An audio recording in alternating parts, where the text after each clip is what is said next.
The Apostle Paul was caught up into the third heaven and heard unspeakable words, which it is not lawful for a man to utter. 2 Corinthians 12 through 4. Peter, James, and John saw a bit of heaven on the Mount of Transfiguration and heard Jesus talking there with Moses and Elias. Mark chapter 9, verses 1 through 13. Stephen looked into heaven and saw the glory of God and Jesus standing on the right hand of God. Acts chapter 7, verse 55. Isaiah chapter 6.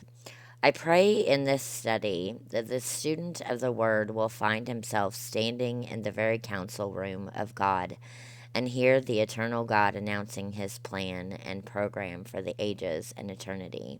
There, in that wondrous presence, the student will feel himself caught away from the world and from men.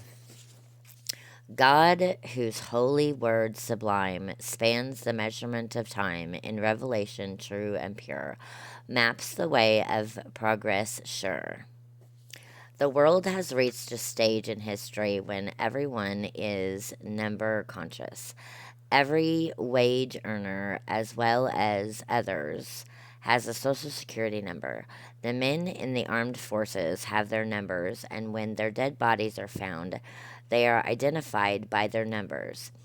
Every life insurance policy, sick and accident, or hospital policy has its number.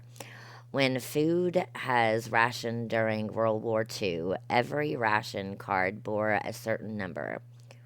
Cars and trucks are identified and traced both by the numbers on the license plate and by the serial number of the motors.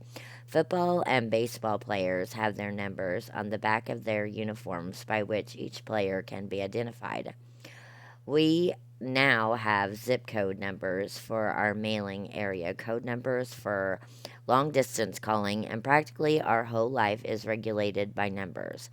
Even so, has the time come for the Lord's people to distinguish by numbers between what is true and what is false, what is of God and what is of the devil.